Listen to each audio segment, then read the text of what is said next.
Live from downtown Detroit, Local 4 News at noon starts now. A big food stamp bust. The Attorney General announces charges for a group accused of spending millions in Metro Detroit by using fraudulent EBT cards. Thank you for joining us this noon. I'm Rhonda Walker, and Attorney General Dana Nessel says that these charges just scratch the surface of this scheme and just how vast it is. Pamela Osborne is following the story for us with new information on how this all worked. Pamela.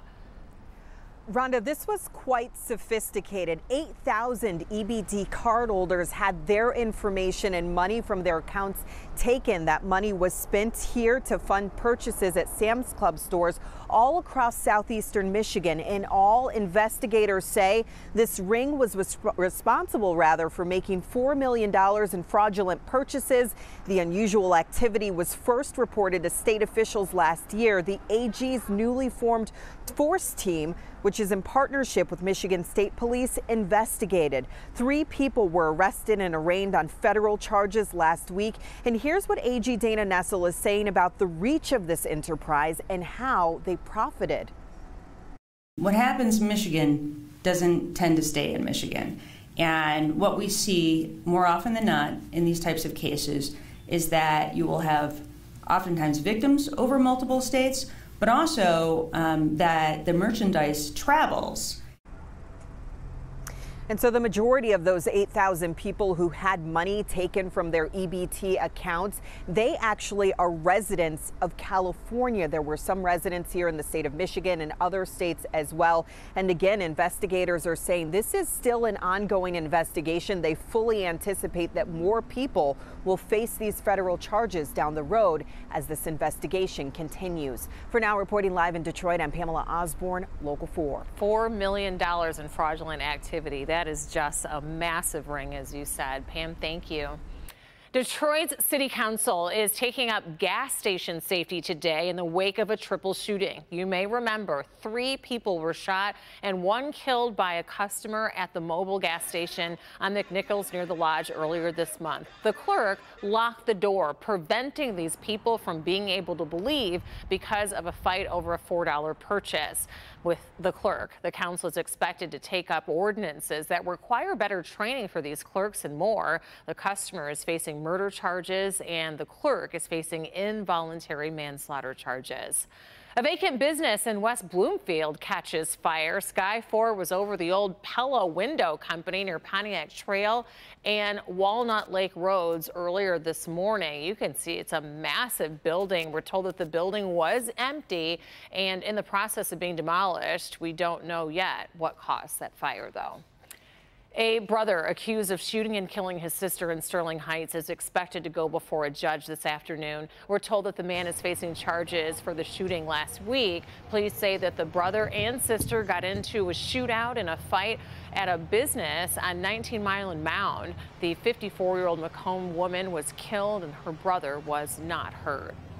The race to get a bipartisan deal on the debt ceiling across the finish line is in high gear right now. Key talks are starting today. Both President Biden and House Speaker Kevin McCarthy are trying to secure support from their parties. Bree Jackson, I should say, she reports from Washington on what's being done to make sure this deal gets done. The White House is working the phones to sell this bipartisan deal to moderates as well as progressive Democrats. Have a good weekend. Have a nice Memorial. With a bipartisan deal to avoid a government default reached, the focus is now on securing enough votes to get the bill through Congress. I spoke to McConnell. I spoke to a whole bunch of people, and it feels good. The 2-year deal suspends the nation's borrowing limit until early 2025, holds non-defense spending flat next year with a 1% increase in 2025, while bumping up military spending, something President Biden wanted. I think President Biden did about the best he could do in a very difficult situation. Republicans are touting wins, including a new Congressional Budget Office estimate projecting the deal would cut spending more than anticipated. But Democrats aren't happy about the deal's expanded work requirements for federal food stamp recipients. I feel like we are being held hostage. We should be in regular order. We should never be in this position again, and yet I cannot and will not be a rubber stamp. Some hardline Republicans also voiced concerns. Now, there are going to be detractors. Despite pushback, there's optimism. It's going to get through the House. It's going to get through the Senate. It's going to be signed into law by the president. The race is on for Congress to secure votes and get the debt ceiling bill to the president's desk before the June 5th default deadline. And the Rules Committee meets today to process the debt ceiling bill. The measure is expected to go before the full House for a vote on Wednesday. In Washington, Bree Jackson, NBC News. And there is a chance the agreement won't get past the Rules Committee, so we'll keep an eye on talks today and have updates for you on Local 4 News at 4 and 5.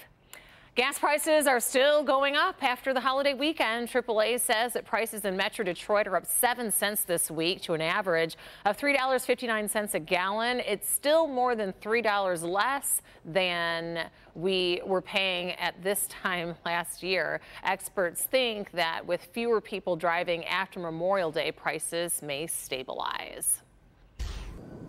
And things like getting gas actually discouraged on a day like today. So we take a live look out at Ann Arbor, where there appears to be a bit of a haze in the sky. There's an air quality alert in effect for all of southeast Michigan. For people that may be outside, limit your activities outside, especially if you have any breathing issues. Ashley has been talking about this with us all morning long. We should also limit gassing up and even running the lawnmower. Yeah, I mean, if you can. Obviously, if you're on E, I understand you might have to fill up, but maybe not top it off. You just put about a quarter of a tank in and wait to do the fill up when we're not under that air quality alert. Air quality alert for most of southeastern Michigan. Genesee, Lapeer, and Sanilac counties are not under this alert, but this will be throughout the daylight hours, likely expiring just before midnight tonight. And that means our air quality is unhealthy for sensitive groups. That's at least where we're at on the scale. That would mean the elderly or those that are struggling with breathing issues like asthma should limit their time outside. So the tips for today: carpool or bike if you can, especially as we head into the afternoon, the peak heat of the day. And definitely check on the seniors and asthmatics. What you don't want to do is refuel if you don't have to, mow the lawn, or even gas up those lawn mowers. Wait a day or two. I'm giving you the pass to do the yard work if it includes lawn mowing. 79 degrees right now, so we're just shy of 80, and we're going to continue to warm up throughout the afternoon. Winds are on the light side at about 3 miles per hour. You can see these temperatures across the board. Some folks have already reached 80, like we have at City Airport, Pontiac, 81 in Lapeer right now, and 81 off in Howell. Today, mostly sunny skies, that summer-like heat, as we will be topping out right around 86 degrees. Which days we could hit 90, and will we have rain in the 7-day forecast? Well, we'll take a closer look at that coming up. Okay, thank you, Ashley. We'll see you here in a few. It was about to be demolished until crews found a woman still inside a day after this apartment building nearly collapsed. The incredible rescue and what authorities are doing now. But first, chaos on a popular beach in Florida when gunshots ring out. Police now revealing what led up to the shooting that left 9 people hurt.